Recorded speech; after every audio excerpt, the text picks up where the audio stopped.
హిందూ మతంలో ఎంతో మంది దేవతలు ఉన్నారు. వారిలో కొంతమంది నిత్యం పూజలను అందుకుంటారు. ప్రపంచవ్యాప్తంగా వీరికి ఎన్నో ఆలయాలు కూడా ఉన్నాయి. అయితే ఇతర దేవతలు కూడా ఎంతో మంది ఉన్నారు. ముఖ్యంగా చాలా తక్కువ మందికి తెలిసిన స్త్రీ దేవతలు కొంతమంది ఉన్నారు.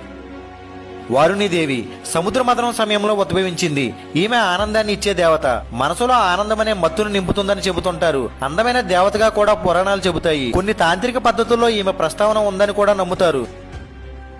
అలక్ష్మి సముద్ర మథనం సమయంలో లక్ష్మీదేవి కంటే ముందు ఆమె అక్క అయిన అలక్ష్మి ఉద్భవించింది. లక్ష్మీదేవి సంపదకు శ్రేయస్సుకు అధిదేవత. అయితే అలక్ష్మి ఆమెకు పూర్తిగా వ్యతిరేకం. పేదరికాలను కలహాలను దురదృష్టాన్ని అందిస్తుంది. అందుకే ఈమెను ఎవరూ పూజించరు. అరణ్యని అడవులకు దేవత అరణ్యని దేవి. హిందూ ఆచారాల్లో ఈమె ప్రస్తావన ఉన్నప్పటికీ ఈమె గురించి ఎంతో మందికి తెలియదు. ప్రకృతిలో ఉన్న అందానికి, పచ్చదనానికి, సమృద్ధికి, శక్తికి ఈమె కారణమని చెబుతుంటారు. జంతువులు, మొక్కలు, చెట్లు, ఆకులు, అడవుల్లోని ప్రతి జీవికి ఈమెనే రక్షకురాలని అంటారు. కోట్రవై ఈమెను కొర్రవై అని కూడా పిలుచుకుంటారు. యుద్ధానికి ఈమె ప్రతీక.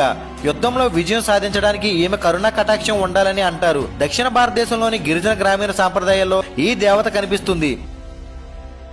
మరియమ్మన్ ఈమె దక్షిణ భారతదేశంలో కొన్ని ప్రాంతాల్లోనే చెప్పుకునే దేవత. వ్యాధులు నయం చేసే శక్తి ఈమెకు ఉందని చెబుతారు. తమిళనాడు, కర్ణాటకలోని కొన్ని ప్రాంతాల్లో పూజిస్తారు. అంటువ్యాధుల నుండి రక్షించే రక్షకురాలుగా చెబుతుంటారు.